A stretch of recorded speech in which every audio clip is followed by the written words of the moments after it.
I just realized that last October you celebrated what, the 25th year of your wish being granted? Oh my gosh. Yeah, that is, that is. It was 90 95. Let's go back in time again. And what was your original diagnosis and what was your medical condition? In 1994, I was diagnosed with what's called a desmoid tumor, and it's a very rare tumor. And I was 16 years old at the time. It was very hard to go through the diagnosis. I went through chemotherapy and for 2 years at that point in time. So when I was 16 to 18 years old, I was introduced to Make a Wish by my oncologist, Dr. Jolly. And my wish was to actually meet Ron Howard. So I got to go on the set of the movie Ransom at the time and get to meet all the actors and to be Ron Howard's shadow.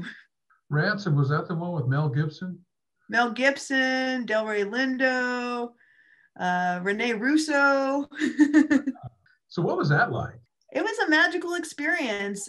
You know, it was hard to go through all the chemotherapy and to have just to keep I had to go through weekly chemotherapy, and it was very challenging to keep your hopes alive and to keep the momentum going. And the wish really enhanced my life in terms of just knowing there was something beyond all the medical treatments and that I could have a life beyond that. What were some of the special perks of the trip, Heather, that might have gone beyond just the basic? I initially met Ron Howard at his studios in Los Angeles. And it was at Imagine Entertainment. And at the time, he was casting for the movie. I love to share this story, but at the time, we were kind of debating on whether I was well enough to go on the trip because my counts were really low and my liver counts were really high. And I said, I want to do this. We worked really hard to make this happen, and I didn't want to lose the opportunity.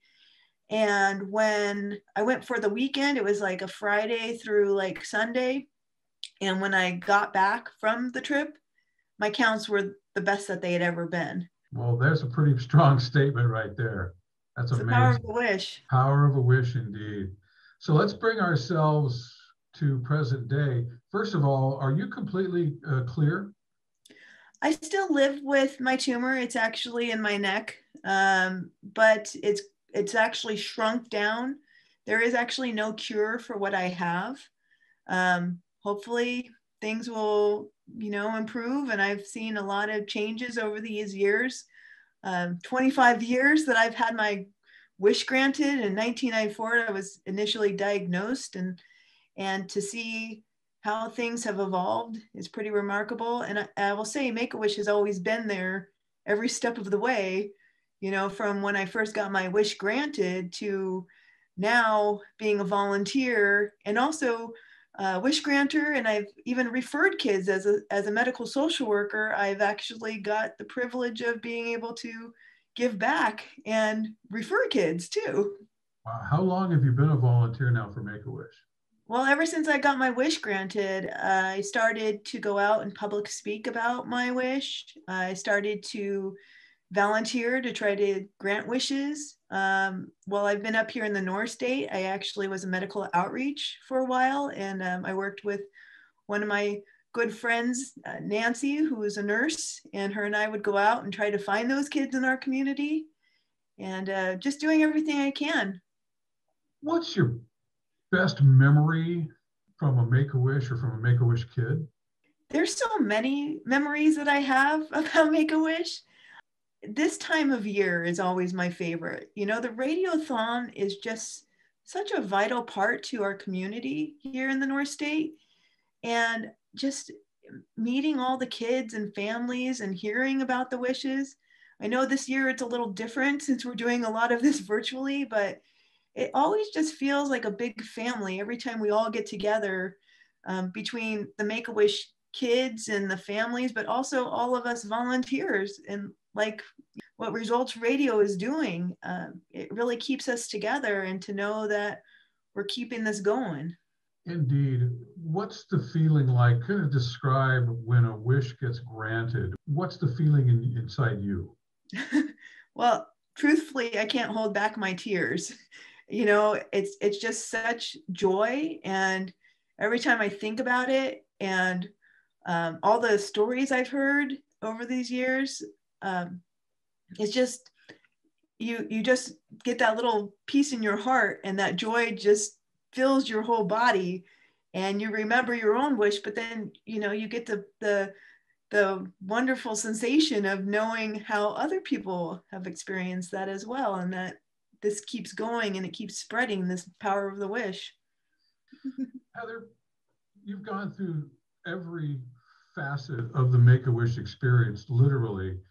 Talk to our listeners, talk to them about the importance and the beauty of making a donation to Make-A-Wish. Whatever amount of donation that is made to Make-A-Wish, it just all accumulates, and every dollar, $1 to however many dollars that is raised, just goes to something that is priceless. You can't put a price on these wishes and what it does to the kids in terms of giving them something to look forward to, recognizing that there's so much more to this world than some of the other side that we see in the medical, going through either chemo or other surgeries. It really enhances the experience of living, and to be able to give back and to share that power of what it does in terms of just giving people hope. It's priceless. There are always a lot of kids on the waiting list in Northern California alone. So the importance of making a donation, every child who gets a wish granted, once again, it really can be a turning point, as evidenced in what you said earlier. Very low numbers on the way to Hollywood, and very high numbers getting back to normalcy on the way back. That's powerful, very powerful.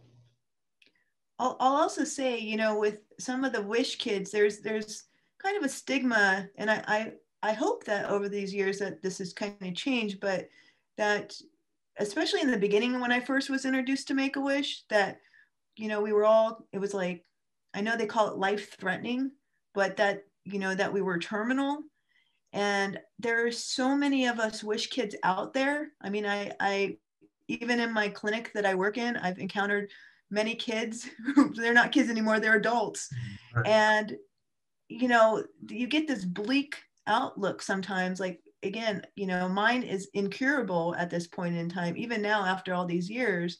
And they called it life threatening, and they still do. But when you have something to look forward to and you have a purpose, it just makes everything more worth living for. You can't, they've done these studies with Make-A-Wish, and they've shown that the power of a wish is actually real. It really does change people's lives. Heather, we're so glad that you are with Make-A-Wish and have been for so many years. You do a great job.